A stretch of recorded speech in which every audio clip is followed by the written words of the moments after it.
Gonna do some extra little details that are kind of optional, but it'll give it a little bit more polish.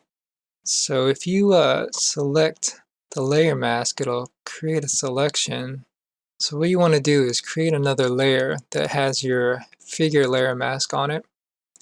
And what we're going to do now is put in some soft shadows.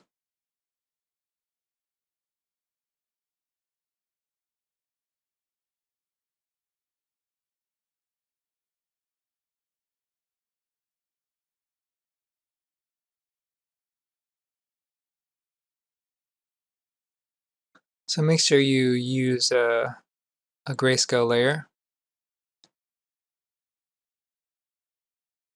and make sure your layer mask is properly set up.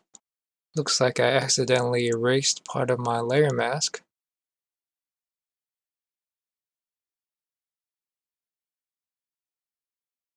So I'll delete that and start all over. And what I did was I selected the layer mask from a different layer and which turns it into a selection. And then I add a new layer and turn that selection into a layer mask for the new layer. And then make sure you switch from the layer mask to the actual drawing layer. And I'm using kind of like a soft gray brush right now.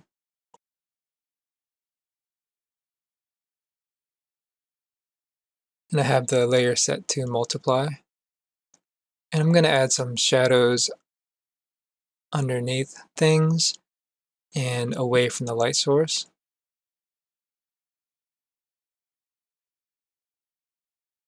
This is a step in the process of creating a soft shadow.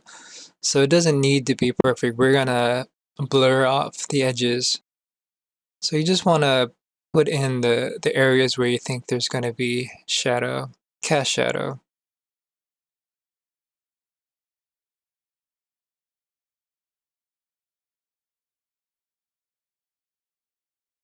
So under segments of armor, areas where the light is going to be blocked, these sort of ambient occlusion shadows, which are the shadows in between close objects. Under these segments here, on the bottom of his feet.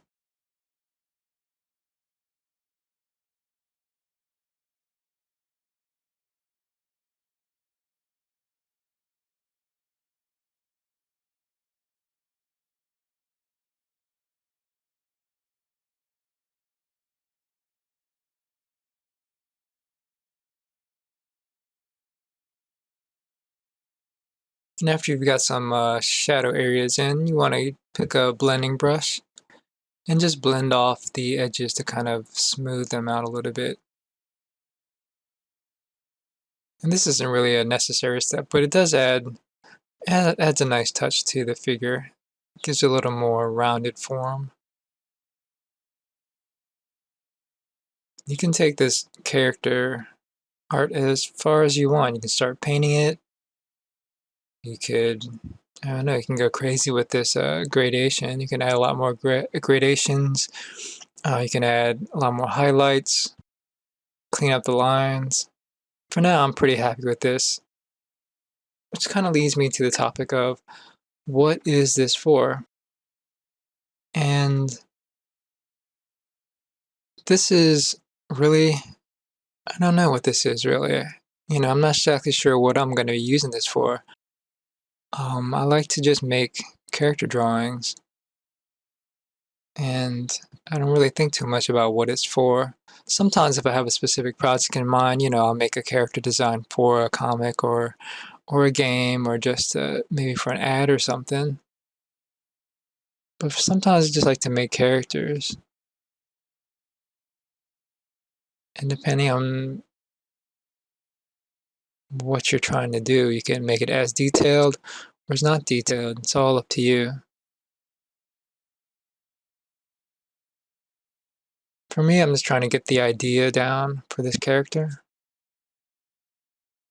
And I'm doing a lot of comics right now, my own comics.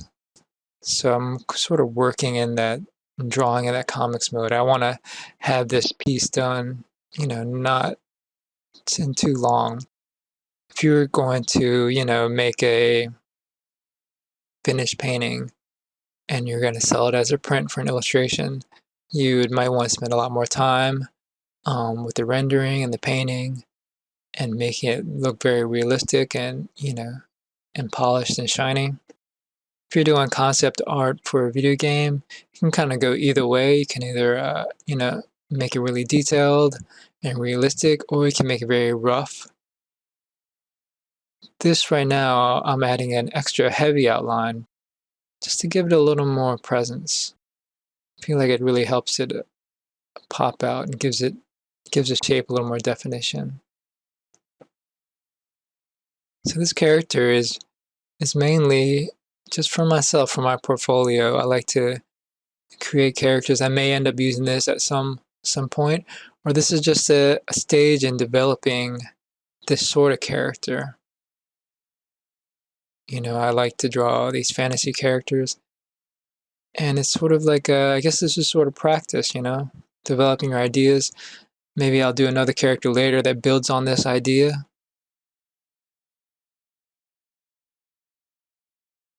But your own purpose is kind of up to you, and that will determine how much time you put into it, the kind of the process you use, and also how the character looks. For example, if you're doing a video game as opposed to a comic, it's kind of two different mediums. Because with a comic, you're going to have to draw this character over and over again. And so you tend to make the character very iconic. You simplify the shapes and colors. So you want it to sort of stand out. As opposed to a video game where you can really get into a lot of detail because you're going to be modeling it one time and then reusing that model over and over again. So you can go into a lot of detail. You're not going to have to redraw that. The same could be said for animation also, even to a more extreme extent, because you're not only going to have to draw on this again and again, but perhaps, hundreds of thousands of times for an animation, and you're going to have different people working on it. So you want to have the character even more simplified in that case. But I could see this character working in a comic. If I were to use this in a game, I might go into more detail, or I might just do more detail during the modeling phase. This is a good base for armor design.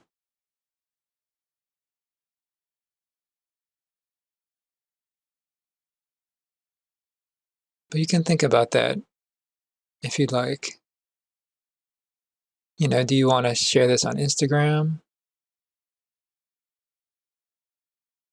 Do you want to have this on your portfolio? Well, that's sort of unconscious, I think, for me, at least on this piece.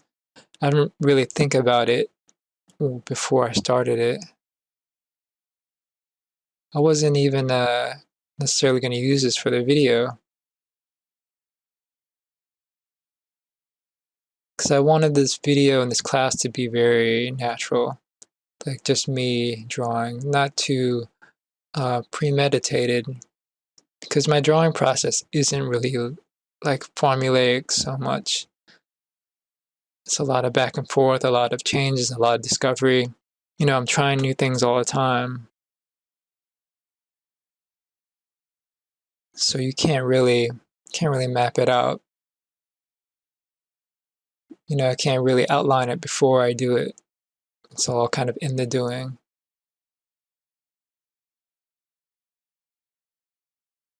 Maybe I could map it out, but that would be really artificial, actually. If I mapped it out beforehand, I probably wouldn't stick to whatever I mapped out. But on the other hand, also, like when you're drawing and making characters, you're just doing it, so you don't necessarily know what you're doing, and that's okay.